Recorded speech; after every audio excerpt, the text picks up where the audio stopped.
Bangungot nga ba ang naranasan ni Archie? Sa pasyente po natin, ang presentasyon niya parang hirap sa paghinga, pagtayo niya. Yung parang hirap na hirap siya ng paggising po.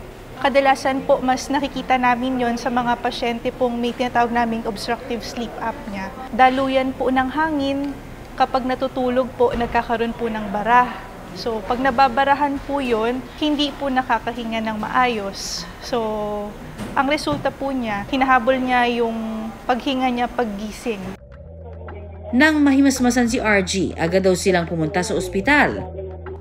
Sumailalim daw siya sa pagsusuri gaya ng electrocardiogram o ECG. Ayon sa doktor na sumuri kay RG, normal naman daw ang resulta at posibleng heartburn daw ang kanyang naranasan. Ininjekan ako para daw sa acid yun. Tapos yung pagkaturok po sa akin, sumakit na yung sikmura ko. Basta ubusin ko lang daw po yung gamot ko. 30 minutes siguro, nawala yung pananakit ng ko. Tapos napaisip ako, baka yun nga, siguro acid o yung tumaas na yung acid ko. Ilang linggo bagong insidente, napansin na raw ni RG na madalas siyang dumidighay. Yung bago pa po mangyari to, kasi po ang nararamdaman ko po kasi lagi sa dibdib ko. Masakit yung bandang ilalim, minsan palipat-lipat dito. Pero kalimitan lagi sa dibdib. Hanggang tumatagal, tuloy-tuloy yung pagdighay ko, hindi naman ako kumakain. Ayon sa general physician na si Doc Eric John Merioles, heartburn ang nararanasang burning sensation, di ba, o pananakit po sa dibdib na dulot ng acid reflux. Acid reflux naman po ang pag-akyat ng acid mula sa ating sikmura papunta sa ating esophagus. Dahil po yan sa paghina o hindi maayos sa pagsasara ng ating lower esophageal sphincter.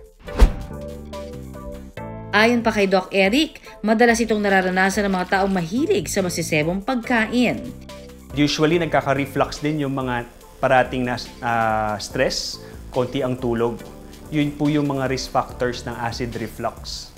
So, kapag ang lifestyle mo, mahilig ka mag-coffee, soft drinks, parati kang stress, maaring ma-develop yung acid reflux. Kadalasan, nagkakaroon daw ng acid reflux kung hihiga agad pagkatapos kumain.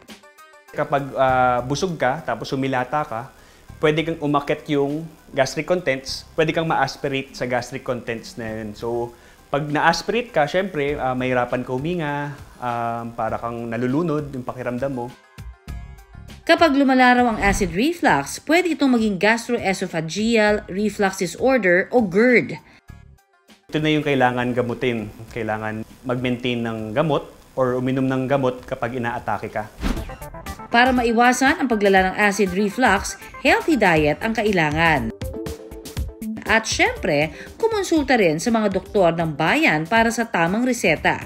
Pag meron ka ng symptoms ng acid reflux, iwasan mo na yung labis na pag-inom ng alcohol, yung mga caffeinated beverages, spicy and sour foods. Yun na po yung parang pinaka-preventive. Mas mainam na magpakonsulta sa doktor para mabigyan ng gamot dahil kapag masyado ng acidic or matagal yung acid reflux mo or mga complications na pwedeng ma-develop.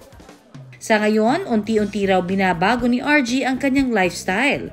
Umiiwas na siya sa mga masisebong pagkain at sinusubukan na rin ang healthy living. Binawasan ko yung kanin ko, tapos yung hindi na muna ako nagkakain ng puro gulay na lang po muna ngayon. Tapos yung manok yun, baboy, iwas na muna ako ngayon. Hanggat hindi nagiging okay talaga yung pakiramdam ko. Ang kalusugan dapat pagkaingatan. Sa unang senyales o sintomas pa lang, huwag nang magtulog-tulugan. Agad kumonsulta sa mga doktor ng bayan.